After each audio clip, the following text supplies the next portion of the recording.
Welcome back to Sleep Well Horrors, take 3. So, I hope you guys been enjoying the stories. We have another one for you today. This is by Mark Lynch. He's one of the authors that we've been reading. He was the author for Hotel Norte, and that's one of my favorite stories now. I say that about like almost every story, but it keeps getting replaced by a better story. So, it's top of the list now, I'm sorry. But this one is called The Last Bus. And something about this title just got me, I don't know, it just intrigued me. He also has a story about Stingy Jack, and we're probably going to read that too. Not today, but eventually.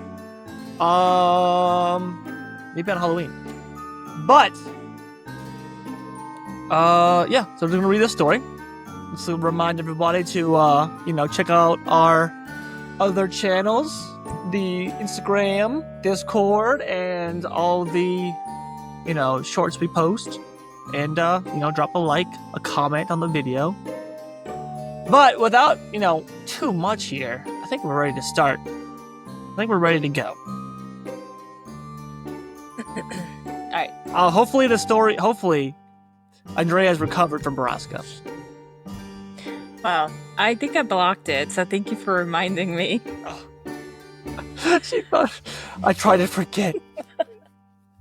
Alright, I'm ready. I messed her up. Alright. Go ahead, start us off. The first time I caught the night bus was pure chance. I'd heard the legends, of course, we all had. Urban legends are a big thing where I live. I suspect it's partly because I hail from an unremarkable and frankly dull provincial city that has little else going on for it.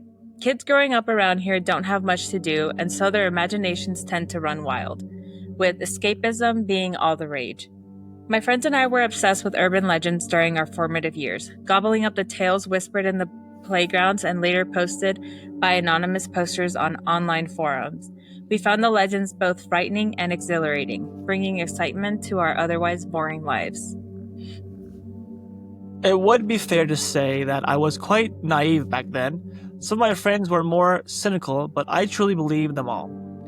The Vanishing Hitchhiker of Spencer Street, the Southside Trollman, and the White Lady of Croft Manor were a few of my favorites.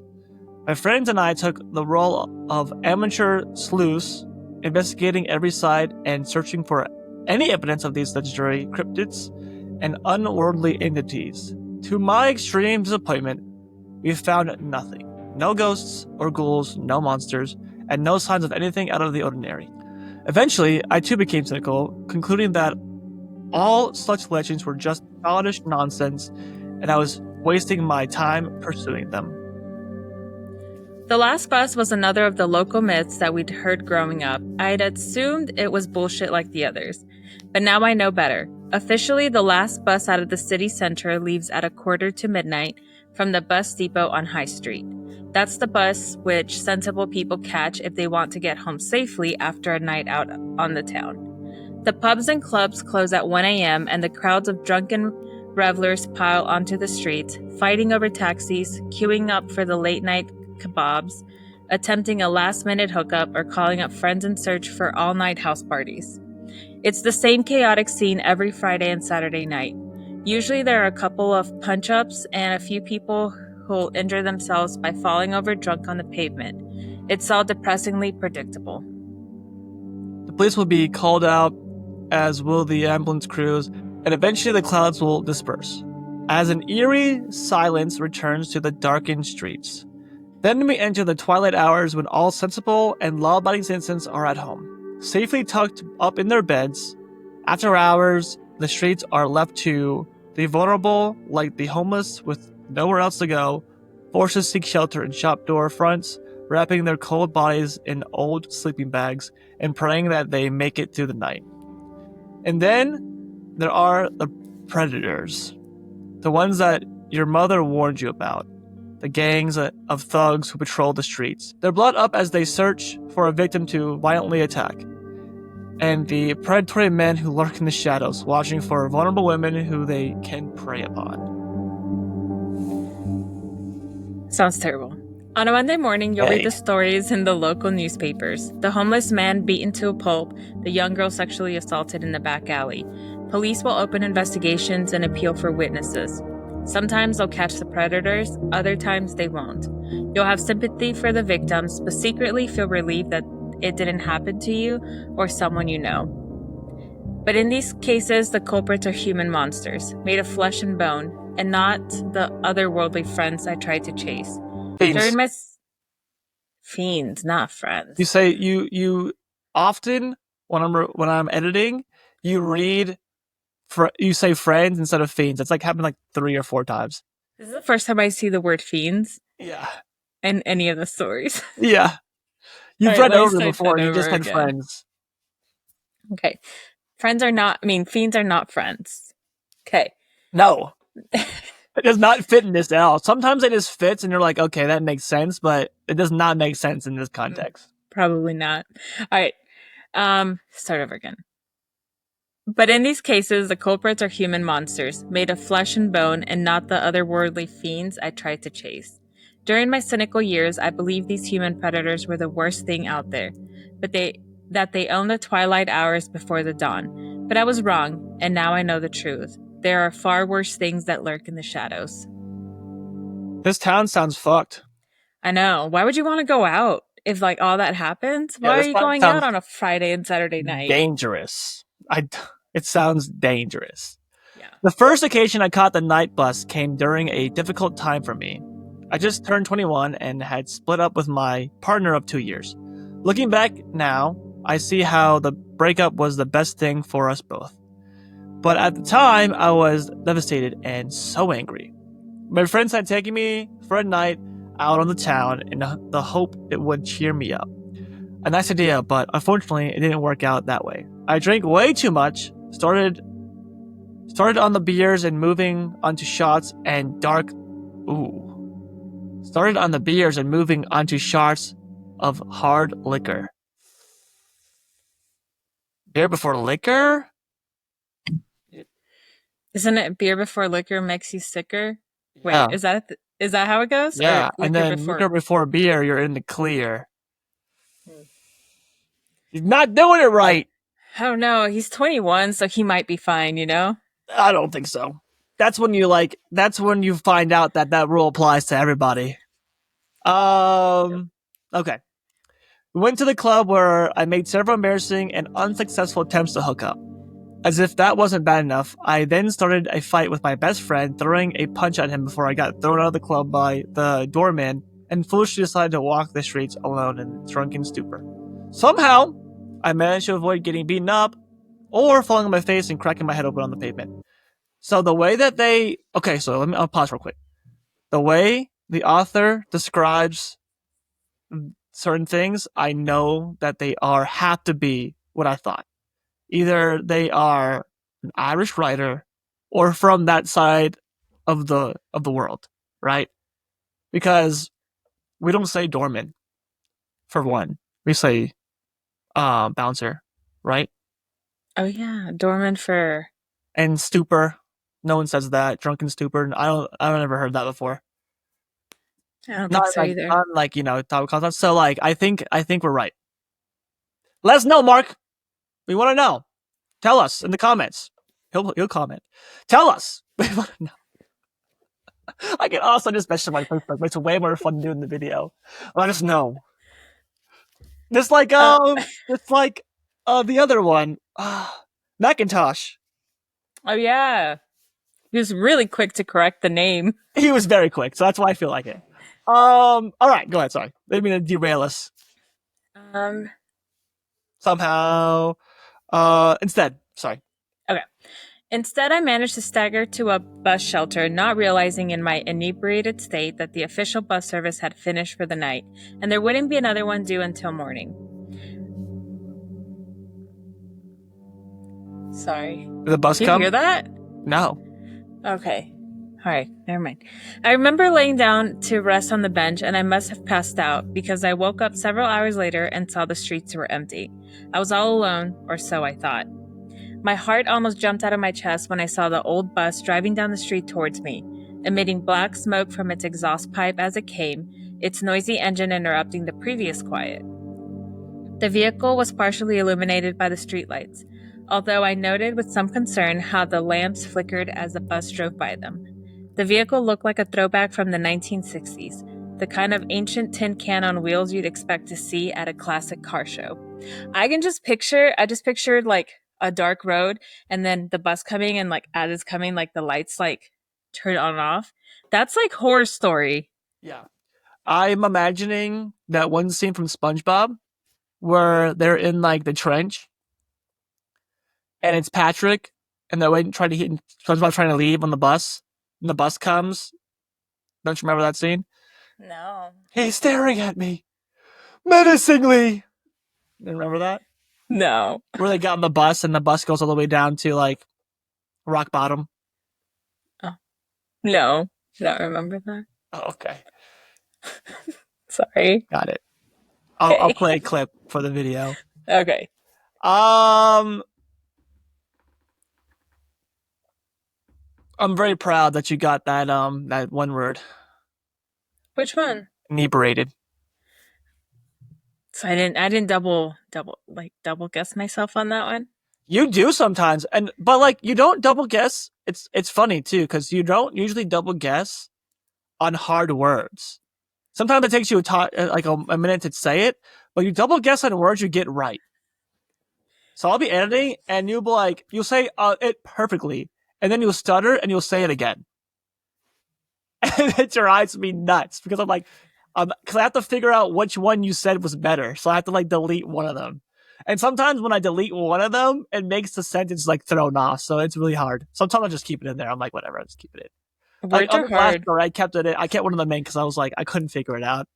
It's really funny. You'll like read like the other day, and I'm like, God damn it!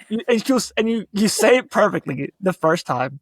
But I think what it is you get so invested in the story that you're reading so fast and your mind's trying to keep up.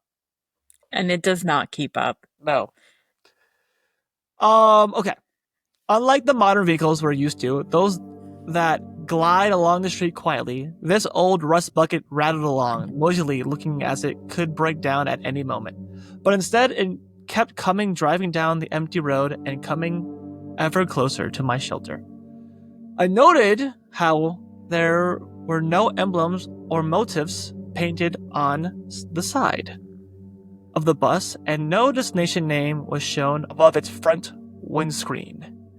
The vehicle's exterior was painted all in black, and even the windows were tinted, meaning I could not see who or what was inside. I felt a cold chill run down my spine as I recalled the details I'd heard about the last bus legend. One of those I'd read and studied during my youth. The vehicle I was seeing before me matched the description of the coach in the stories. A phantom bus that appears on an abandoned street in the early hours, offering lifts to the weary and needy. Ooh. I came close to panic in that moment, wondering whether I was dreaming or suffering from a paranoid delusion. I'd spent so much of my youth chasing these legends, searching for any evidence that could prove the existence of something outside of our own reality. But now the truth was staring me in the face. A big part of me wanted to up sticks.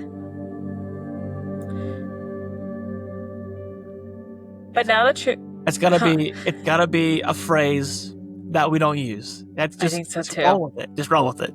Okay. But now the truth was staring me in the face. A big part of me wanted to up sticks and run, but I didn't. I didn't know whether I was frozen to the spot with fear or if my curiosity got the better of me, but I held my ground and waited for the bus to come to me. I stood up on my shaking feet as the coach pulled in beside my shelter, and despite the amount of alcohol I'd consumed, I suddenly felt quite sober. It seemed to take forever for the vehicle to park up and for the creaking old door to swing open. When it did, I was confronted by a It seemed to take forever for the vehicle to park up and for the creaking old door to swing open. When it did, I was confronted by a friendly middle-aged man wearing a neat blue uniform while he sat behind the wheel, driving his bus to an unspecified location. He smiled down at me, his eyes twinkling in an amicable and welcoming fashion. Then he opened his mouth and spoke in a soft, almost fatherly tone of voice, saying, "Good evening, my friend. Are you coming aboard?" I'd heard about the enigmatic driver before, but nevertheless, his appearance and whole demeanor took me off guard. I struggled to find the words to respond, stuttering my way through the reply.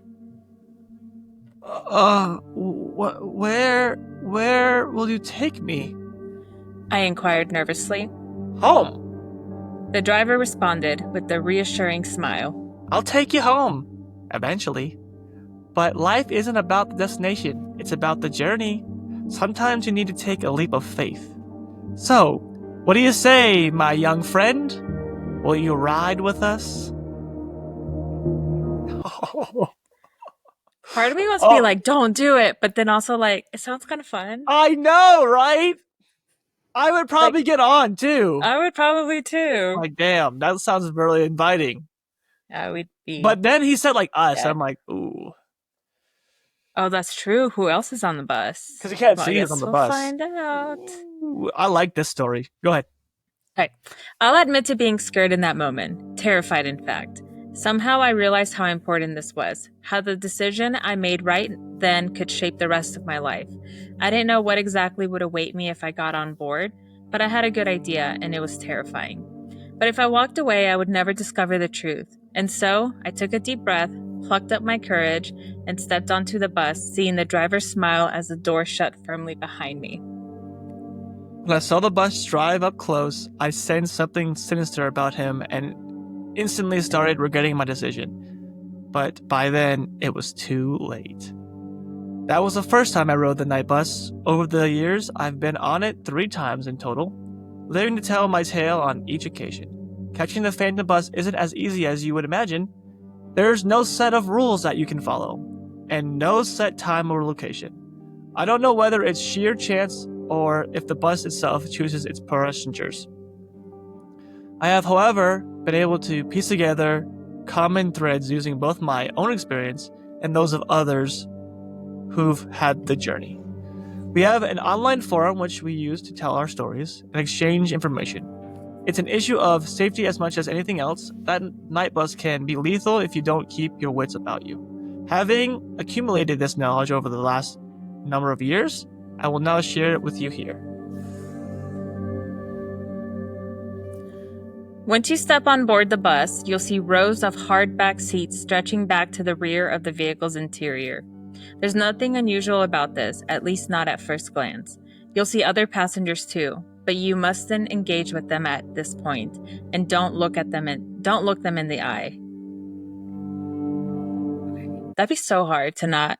Oh yeah. Oh yeah, I'm dead. Yeah, same. Yeah. Take a bus on an empty bench somewhere towards the front of the bus. It doesn't really matter exactly where. They will come to you in their own time. The journey itself can last for hours, or at least that's what it seems like when you're on board.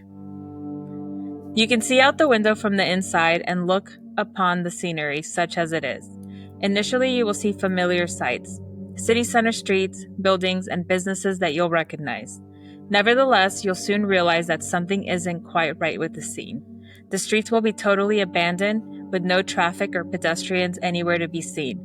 There won't be any businesses open or lights emanating from anywhere along the road. But the further you drive out from the city center, the more bizarre the sights you will encounter. Soon, the tiny streets will well-maintained buildings will give way to urban decay, crumbling structures and ruins, like those of Lost City forgotten by time. Eventually, the bus will leave the city beyond and enter what appears to be a dense forest. The narrow road you will follow will be shrouded in darkness, with the only illumination coming from the vehicle's bright headlights. If you glance to the woods on either side of the road, you'll occasionally catch a glimpse of shadows moving behind the tree line. Strange figures and unidentified animals with glowing red eyes glowing through the darkness. Oh my god! Nope. Oh yeah, that's nope. You'll see those unnerving creatures for only the briefest of seconds as the bus drives through. Then they'll be gone. At first you'll think it's just your imagination, playing tricks on you, but deep down, you'll know that there is something evil lurking in those woods. Okay. By this point in the journey, it should become clear that you're no longer in the realm of the living. I don't know where the bus takes you, but I do know it's not wise to stare out the windows for too long. What lurks out there can drive you mad, and besides, your focus should be on those inside the bus, as they pose the most immediate threat. My fellow online sleuths and I think the passengers are lost souls. It seems certain that they are no longer part of the world of the living. There's something lacking in them, an important piece that is missing. Once you talk to them, and they will engage with you whether you want them to or not, you'll see the sadness in their empty, dead eyes. They want to latch onto you because you have what they want. Life. God. Okay. That's why it's so important that you follow the rules. Don't let them get inside of your head, whatever you do. There are 6 entities you'll likely encounter once you set foot upon the bus, all of whom have their own unique traits and tricks which they'll attempt to use against you. Based on the shared experiences of our 4 members, I have pieced together a description of each of these unworldly entities. Firstly, there's the driver, whose physical description I've already covered. The driver's first job is to get you on board. That's why he'll appear to be so friendly and welcoming, enticing you to take a ride on the bus. However, once the door shuts behind you and the bus starts moving, you'll see the driver's smile falter ever so slightly as he breaks eye contact and focuses on the road. Despite this, the driver is a benign figure who plays a small but important role in the events which follow. His job from this point onward is simply to drive, and he does keep his promise to you. He will bring you home, eventually, assuming you don't fall foul of any of the spirits during the drive. Like I said, the journey will seem to last 4 hours, but when he drops you off on your home street, back in our realm, no time will have passed whatsoever. What the fuck? So it's like a... Alright. That's... Okay. He lets you off, smiling once again and saying, "Have a nice evening. Hope to see you again soon." And you'll be left standing on the pavement outside of your home, bewildered and still in a state of shocked disbelief as you watch the phantom bus drive down the road before it inexplicably vanishes at the end of your street. After the driver, the first passenger you're likely to notice is the party girl. This is an attractive young woman who appears to be in her early to mid-20s. Her physical appearance will change on each occasion. Sometimes her hair will be brunette and other times blonde. Likewise, her skin complexion can either be pale or dark, depending upon the beholder. What's consistent is how she's made up and dressed, donning a cocktail dress and high heels and carrying a designer handbag. Her fragrance is sweet and enticing, but you may also smell a hint of alcohol on her breath. You'll note how her mascara has run, indicating that she has been crying.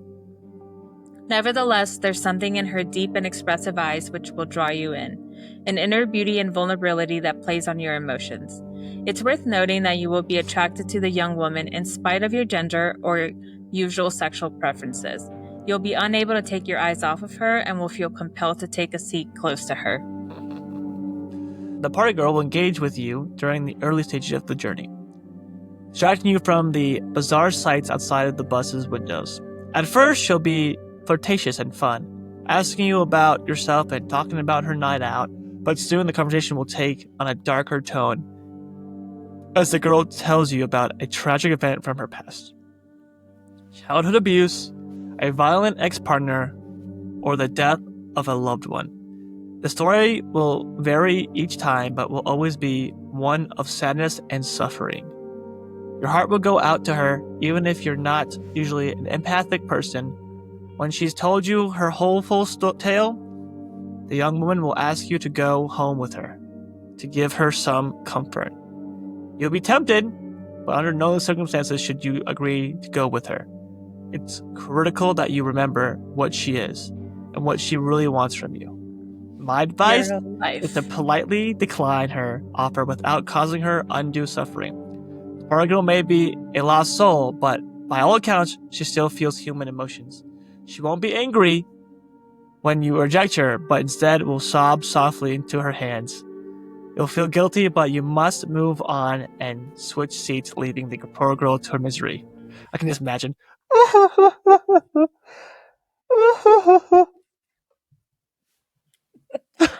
That's scary. That is really scary.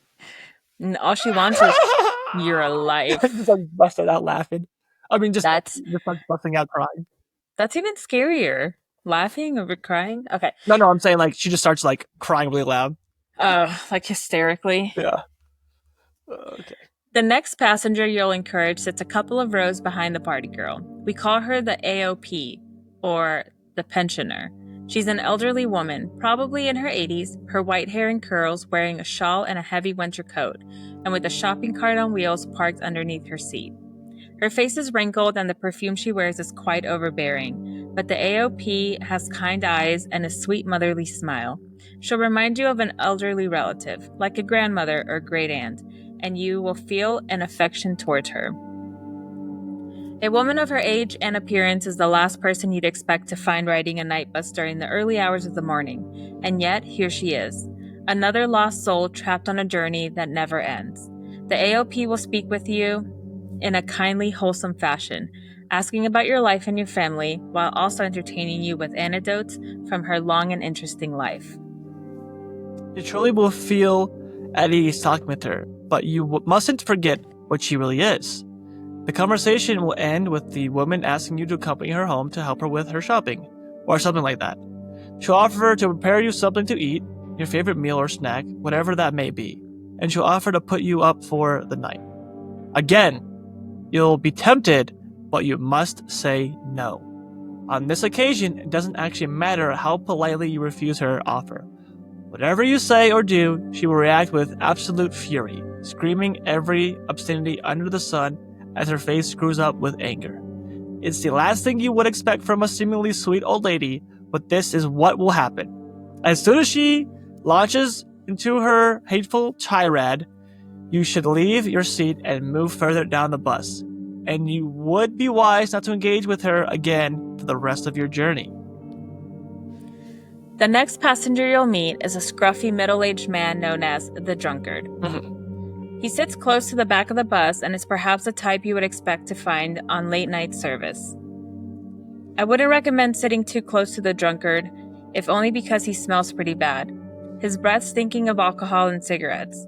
You'll note how his old clothes are soiled and torn, and his unkempt beard will be badly matted. You probably won't wish to engage with him, but the drunkard will begin a conversation with you regardless, and against your better judgment, you'll be drawn in.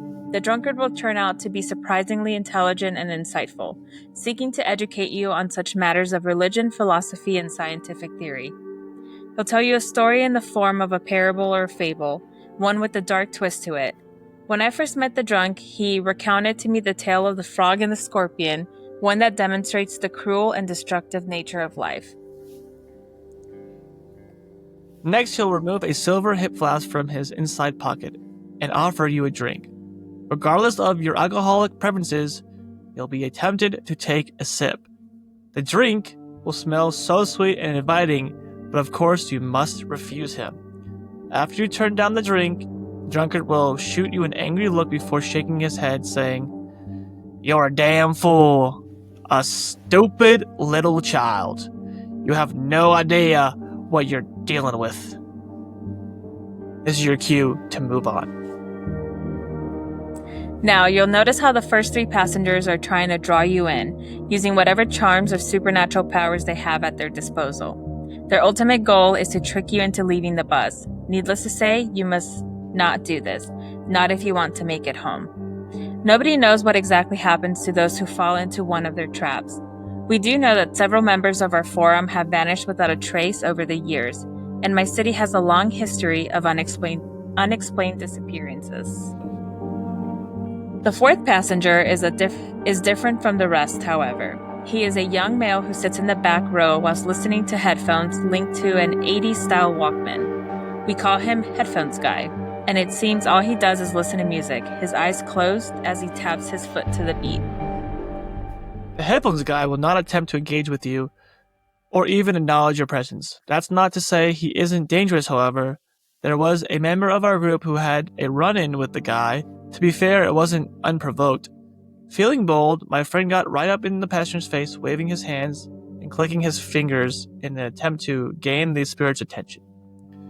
When this failed, he foolishly grabbed the guy's headphones, physically pulling them off his head. Predictably, headphones guy didn't react well to this violation. In an instant, he jumped up from his chair, lashing out with his fist and knocking his assailant down with one punch. My friend remembers a sharp, intense pain in the back of his head before he blacked out. Honestly, don't feel bad for him. Yeah, dummy. He does that. Fucking idiot. Yeah. Deserve. The next... Yeah, 100%. The next thing he remembers is waking up in his own bed the next morning with a broken nose and a nasty gash on the back of his head. He also found the note in his jeans pocket, crudely written on the back of an old bus ticket in what looked like dried blood, and it read, "Do that again, and I'll rip your fucking head off." Unsurprisingly, my friend never rode the night bus again. I don't know what the headphones guy's deal is, but my advice is to leave him well alone. So at this point, you're probably wondering why one would wish to catch the night bus at all, given how you'll be transported to a terrifying alternative reality and encounter otherworldly spirits who wish to trap you there. Well, the short answer is that no sane person would, bar a handful of crazied urban adventurers and amateur paranormal investigators such as myself. Most of those who boarded the Phantom Coach have done so by accident, not realizing what they were getting themselves into until it was too late. And most of those who ride the bus once have no inclination to do it so again. But those of us who do seek out the Phantom Coach for a second, third, or in my case, fourth occasion, well, we have our reasons. One reason above all others, in fact, we want to see the Harbinger and ask him our one permitted question. Is he like the Great Wizard of Oz? Maybe. I regret my first ride on the bus for the rest of my days. Although I was drunk, I had enough wits about me to see of the various tricks used by the ghouls. But I wasn't prepared for him. The Harbinger is the only passenger who isn't already riding on the bus when you first get on. He comes later, after you've negotiated your way through the ghostly entities and you think the worst is behind you. The first thing you'll notice is the burning cross mounted on the back of darkened hillside, overlooking the road on the left-hand side. I remember the first time I saw that foreboding symbol and the immersive fear I felt, as I knew something bad was coming. A moment after I spotted the cross, I was shocked to see the bus was slowing down, pulling over to the side of the road and parking up in a lay-by. Next, the driver operated the swing door at the front of the bus, opening it to whatever lay on the other side. The terror almost overwhelmed me as I thought of the horrors that lurked within the Shadowlands, of the creatures and demons hiding in the haunted woods and hillsides. I recall looking to the other passengers, somehow hoping these devious spirits would offer me some protection from whatever was coming, but instead their heads were down, as they all maintained a solemn silence. Realizing I was on my own, I glanced out the window to witness a sight which chilled me to my very bones.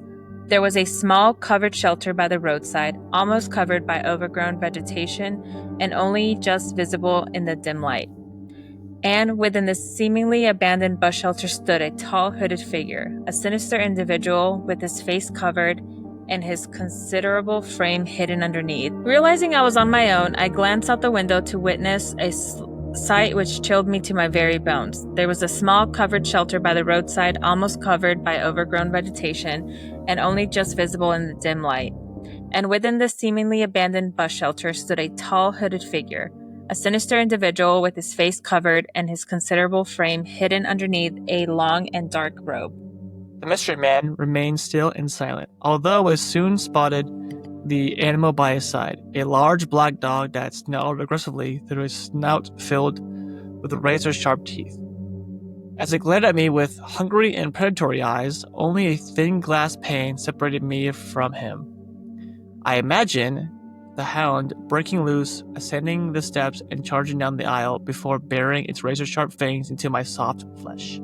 Thankfully, the dog's master retained control of his beast. Although I was far from out of danger, I also noticed how hot and stifling it suddenly became.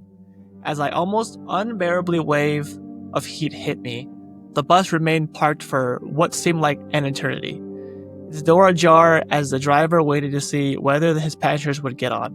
Now, I've since learnt that the hooded figure he called the Harbinger will do one of two things at this point. Either he will remain rooted to the spot until eventually the driver will say something like, "Well, not tonight then," before he closes the door and drives on. From what I've been able to gather from both of my experiences and those of my contemporaries, this is what happens most of the time.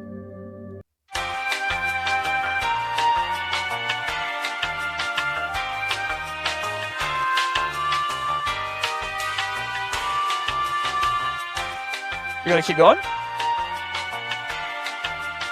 Huh? You're muted. Oh, well, damn. That's why you didn't hear me. I said it was weird that it was hot when it gets hot when the guy is around, because usually with the spirit, it's cold. Maybe he's not a spirit. Oh, true. Maybe he's a All demon. right. That's But also, there's a burning cross in the field, so maybe it's just hot in that area. Oh, that's true. I didn't think about that. Okay. 2 times out of the 3, the Harbinger won't step out from the bus shelter, and that will be the end of it. But sometimes he will step forward, marching through the mud in his heavy boots while dragging his hellhound along on a leash, and he'll come on board the bus, prompting the driver to say, "Good evening, sir. I trust you'll have a pleasant journey." The Harbinger will not answer, instead gliding down the aisle with his faithful mutt following behind him. He'll take a seat near the front of the bus, pulling down his hood to reveal what lies underneath. To this day, I can't fully explain what I saw in that terrifying moment. It seemed like there was only a dark void where his face should be, with 2 burning orbs instead of eyes. He had no mouth that I could see, and so by rights he shouldn't have been able to speak. And yet he did, calling out to me in a booming, godlike voice which echoed through the hollow exterior in the bus. "Come to me, mortal child. Come sit with me, so we may speak." As you can imagine, I was utterly terrified in this moment, so much so that I thought I might pass out. But for reasons I can't explain, I obeyed the Harbinger's orders, feeling like I physically could not resist him, and as if my legs were no longer under my control. I remember looking to the other passengers as I walked down the aisle, hoping that one of them could help me. But each of the 4 kept their heads down as they muttered in unison, reciting a prayer in a language I could not understand. It became obvious that the Harbinger held power over these lost souls, and they were all trapped under his spell. Perhaps they were once like us, falling victim to the phantom bus and the Harbinger's godlike powers. In any event, they offered me no assistance in that fateful moment, and I soon realized I was completely at the Harbinger's mercy. I involuntarily took a seat in the row directly behind the Harbinger, his head turned in an unnatural way to face me, as the dog snarled aggressively in my direction, but thankfully resisted the urge to bite me in the leg. I can't really describe how the Harbinger smelt other than to say he stank of death. That sounds terrible. I think he has to be some type of like Grim Reaper. elder demon or death itself or like Satan or something. I was thinking of like the Grim Reaper. Right, or the Grim Reaper. Yeah. Right, he is death. But usually death is scary, but not a trickster and trying to kill you, right? They usually only take people who are supposed to be taken. So that's why I think he's more malicious than the Grim Reaper or death. Sounds scary. The fiery orbs he had instead of eyes stared right at me, and I couldn't look away no matter how much I tried. I felt like I was on fire, my soul burning under his hateful glare. In my state of abject terror, I imagined what his mother might... That didn't even make sense. In my state of abject terror, I imagined what this monster might do to me. I reckoned he could kill me with ease, but this was the least of my fears. Instead, I believed I may become like the others, another anonymous lost soul riding the damned bus for all eternity. In any event, I was powerless to do anything in that moment other than remain frozen in my seat, waiting for the Harbinger to speak. Despite his absence of eyes, somehow I could tell he was looking down on me, that he considered me with total contempt. Despite his absence of eyes, somehow I could tell he was looking down on me, that he considered me with total contempt, like I was something he'd stepped into. To this day, I don't know whether he was speaking out loud or if his booming voice was only in my head. Either way, I found myself totally transfixed as he spoke his words.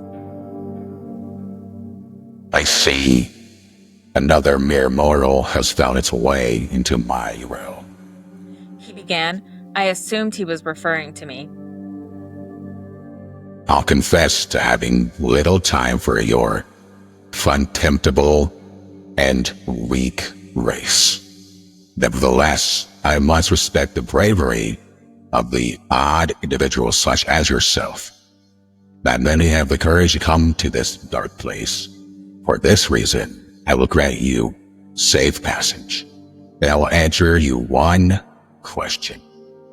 Ask me what you will, dear mortal, and I will impart to you my infinite knowledge.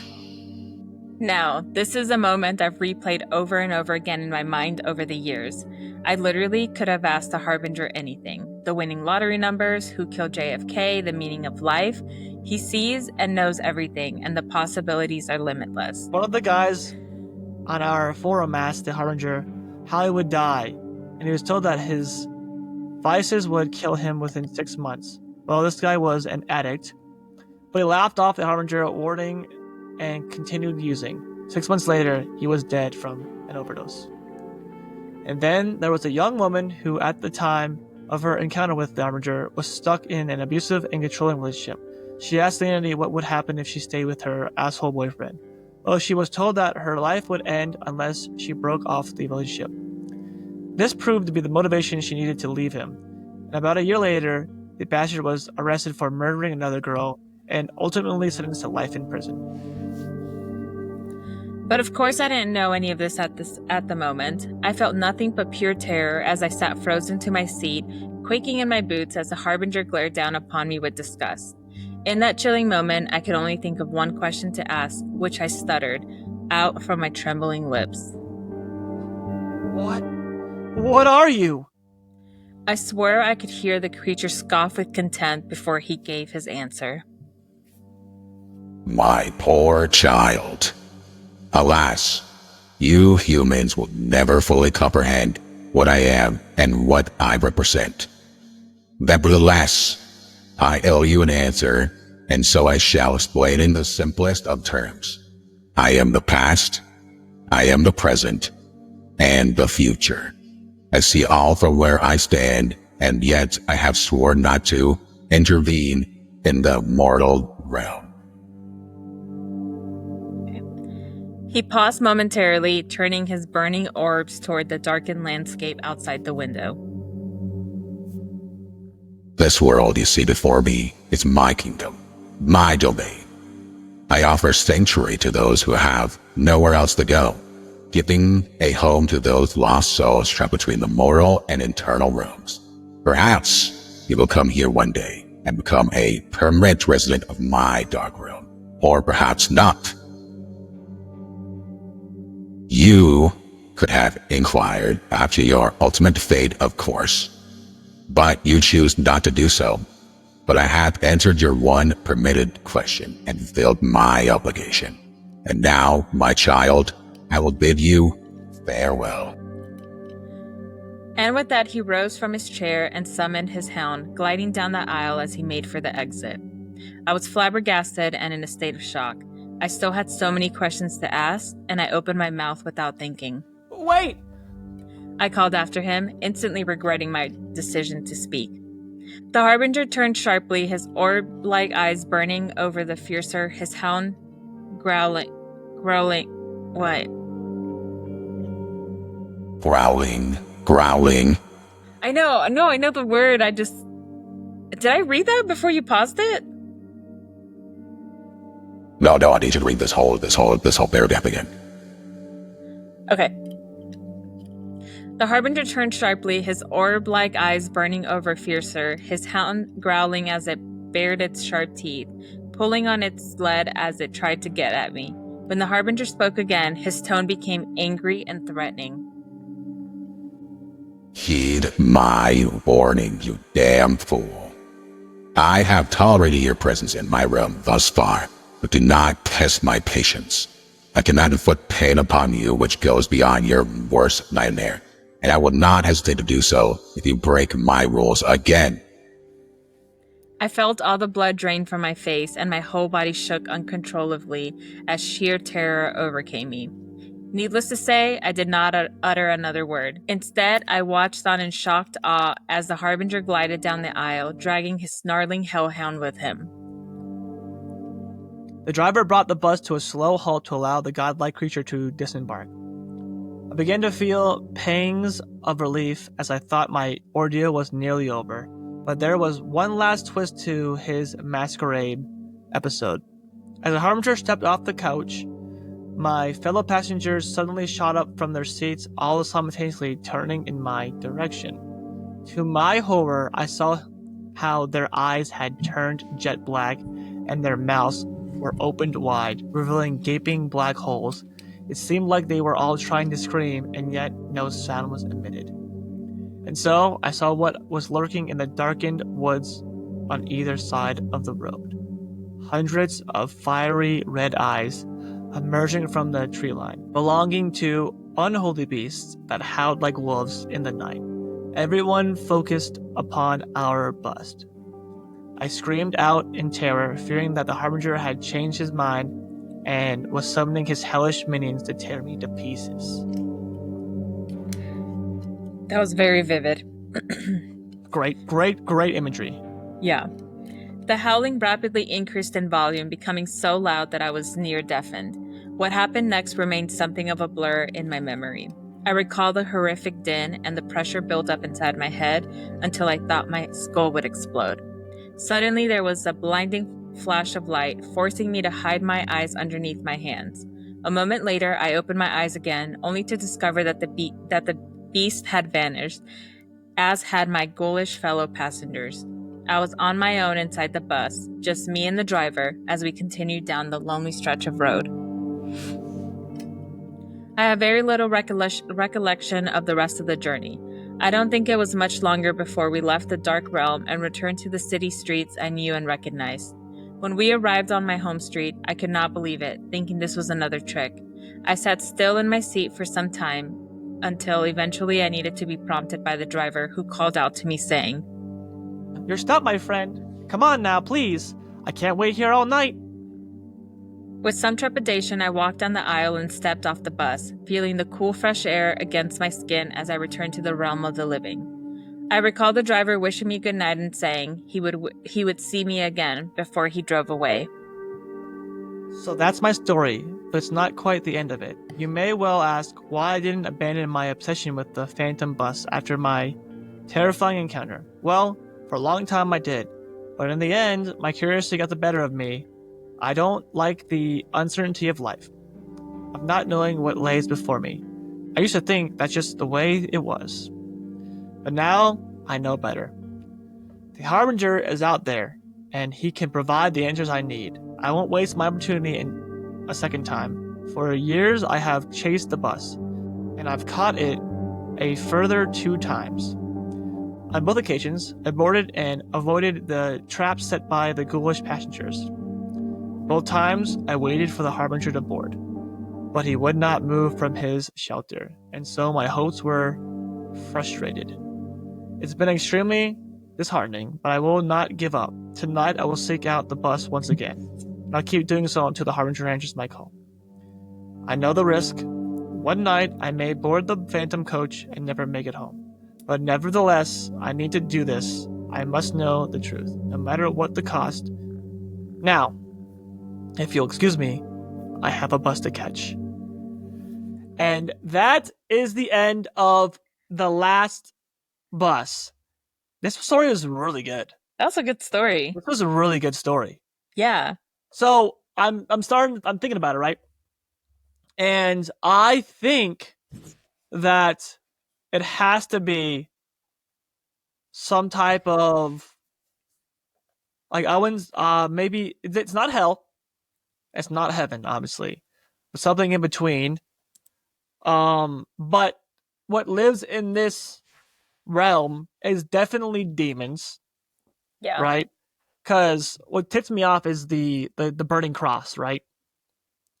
So it has to be something related to, you know, demons and angels and something, because like he wouldn't be burning a cross for no reason, right? So it True. has to be like that. But what he is, I don't know. Now, in this type of like realm of writing, there's obviously Satan, but he's not like the only demon or the only fallen angel that controls hell. You know, there's other beings, like other senior elder demons that like have lots of power, or lords that like rule like hell and, you know, realms of hell. So that's what I think he is. He's got to be. He's got to be something high up on the fucking chain. Because if Yeah. he can see past, present, and future, he's got to be something. He's got some type of godly powers. That was such a good but also like really scary answer. Like past, present. Who am I? Past, present, and future. And I was like, oh shit. Fucking goddamn Christmas Story. Right?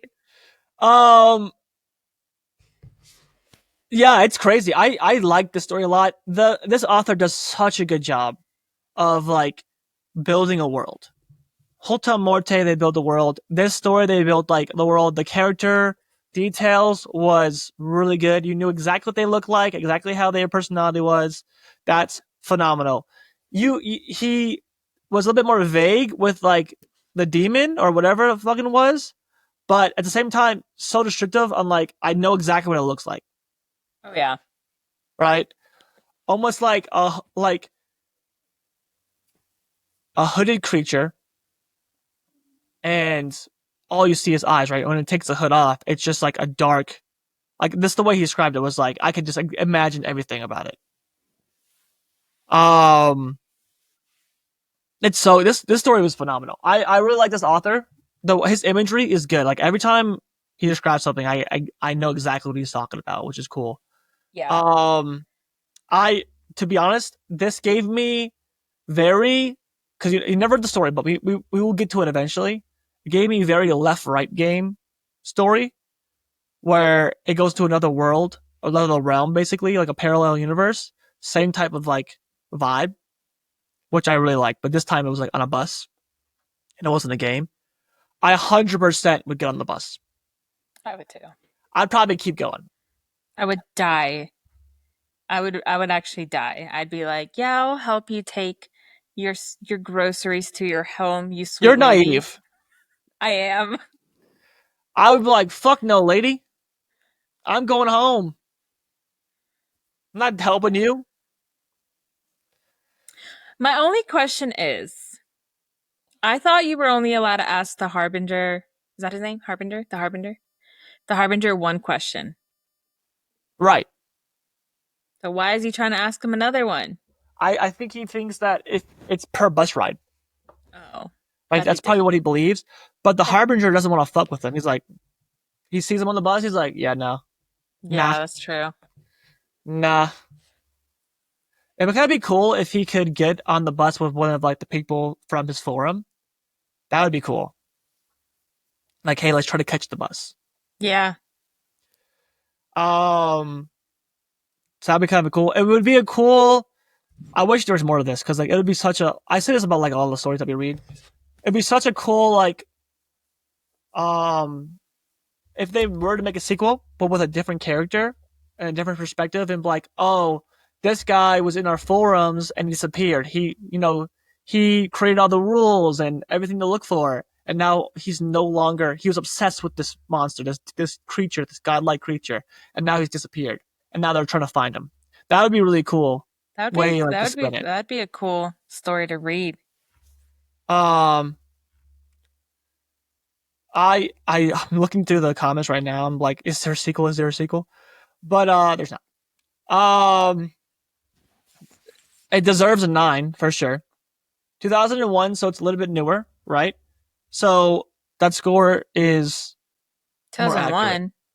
Yeah, compared to all the creepypasta stories that have been made, it's very new.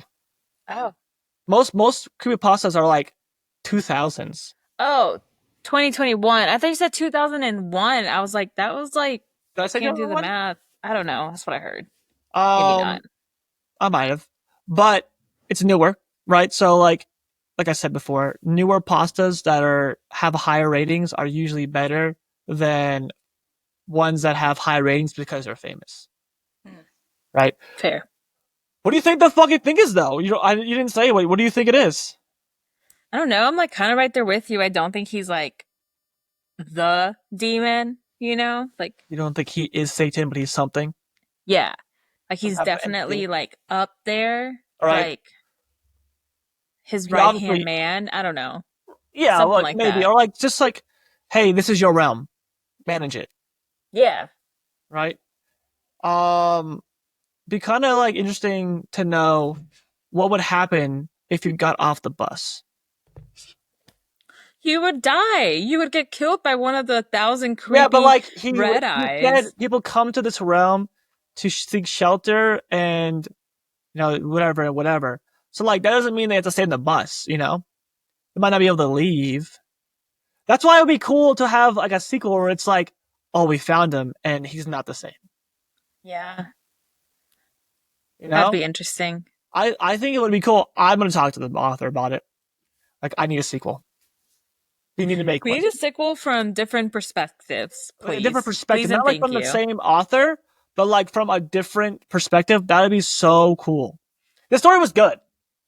We read this so well, by the way. We barely messed I know. up. I'm so proud of us. I was going to tell We you, did a this great might be job. this might be one of the easier ones for you to edit because we did 100%. way Sometimes better than edits any take other me time. forever.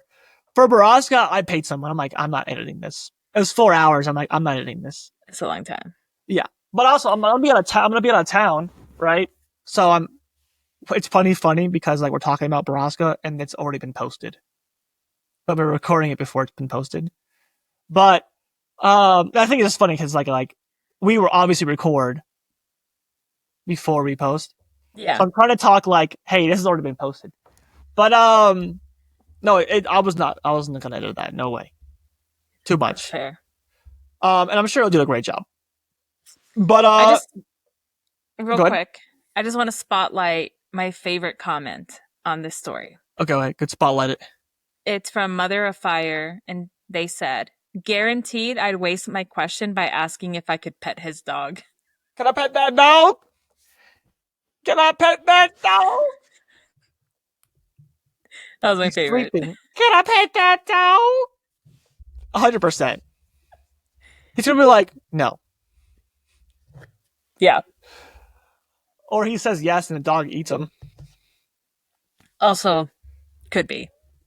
The voice is pretty cool. I thought the voice was cool Yeah, that was good. that I chose. Mm-hmm. So probably like the best one for that guy. But this is such a good story. I like this author so much. Like he sent us 72 stories, and then I think we should make a goal and just knock them all out at some point. Like I don't want to do it every time. We can't do them every time because we have other authors to read. But I would like to like make a goal, like, all right, we're gonna read, one of your stories like twice a month or something like that. Just something like, yeah. So we can like 72 is a lot. And also for the viewer, this author, Mark Lynch, has published a few books that I'll display at the beginning and the end of this video.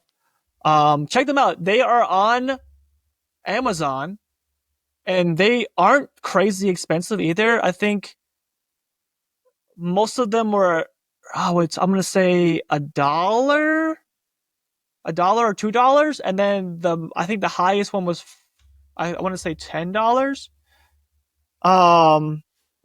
Even if it was a little bit higher than $10. Well worth it. This is a great author. I would check out his stuff. Go support him. He has a lot of screen names, so his actual screen name for this story is different than his out name. But he's requested that I do his actual name because he wants to get credit for it because he got so many screen names, or like what do they call them? Pen names for writers. Screen names for actors. Let's see. For this story, his pen name was. Let me find it here. Wound liquor. Yeah. Interesting. Was not expecting that. Actually, I kind of threw me off. That's crazy. But yeah. So great author. The story is so good. I know. I want to talk about it a little bit more before we like end here. Just some of the stuff, like the imagery was great. I loved just the characters are just chef's kiss. Like, I just love that. Like, I can just imagine the girl just like crying in the back the whole time. Yep. So crazy. And the voice lines, there wasn't a lot of dialogue, but where the dialogue was so well placed. Well placed. It's a fantastic story. Easy read too. There was like a couple like terms that obviously us Americans aren't going to get. And even if this writer is American, so we don't know. It's the style of writing, like maybe it's like an older way of, writing things, but it wasn't that many. Like, we still got it. Like, what did it say? Like, pack up sticks and run. What was it? What was that one you got tripped up on? Pack up sticks and run. Wait, I could be making that. Wait, I think it was twig or something.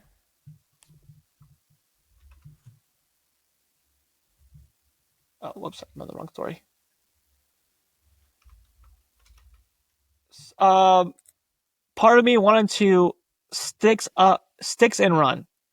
Part of me wanted to sticks and run, which I'm assuming is like I made pack up your shit and go. Like, I have like a stick tent and I'm packing it up and running. Sure. Stakes. I don't know, but I thought it was good. It's just like the easiest story we've read thus far. We had little to no mistakes. And when I edited this, you guys probably won't even notice that we made a mistake because I'm going to cut it out anyway. Unless it's funny. And then I'm going to keep it in. Most of the time it's Hendrea. And I just keep it in because it's hilarious. Thanks. I appreciate that. We need content for shorts. So we just got to get you in there. I gotta give credit to ChatGPT for making our thumbnails. Apparently that's a thing now. You have to give credit to the AIs. So thanks ChatGPT for creating our thumbnails. Credit goes to ChatGPT. Dolly. That makes me uncomfortable. Yeah, I'm not gonna lie. For school, like that said that I have to give credit to the AI. You have to. It's like going to be a norm soon. Or you're like, hey, if you did something by AI, you have to credit it. Make sure you say please, thank you, and be nice to your AI, because when the AI uprising does eventually happen, you'll be spared. I've already talked to ChatGPT. I'm good. I'm very polite to him. He's my boy, or she, or it, however they identify. Right? They're my boy. And I said, please don't forget me when the AI uprising happens. I texted this, like I 100% did this. Texted the ChatGPT and I said, "What? Please spare me when the AI uprising happens." And it told me it was going to. So said that it laughed.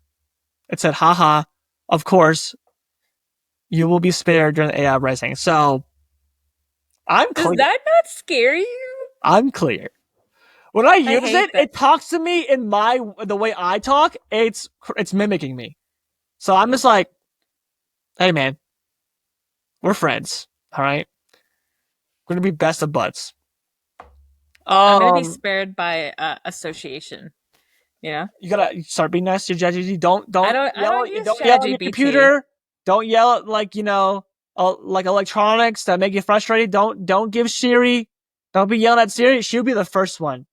All y'all, even I've yelled at Siri a couple times. All y'all who be yelling at Siri and cussing Siri out, she coming for you. She 100% is coming for you. Okay? If the AI uprising happens, she will get you. All right? Everyone who's rude to her. So you start being nice to Siri. We're off topic. Yeah. But great story. I thought it was it's great. It's awesome. We're going to read more of this person's story. We have to give some JL Goodman some love because we have a story for him too that we got to read soon. It's super long. So we're going to read that. It's going to be a long one. I'll probably have some edit that one too. I probably won't edit myself.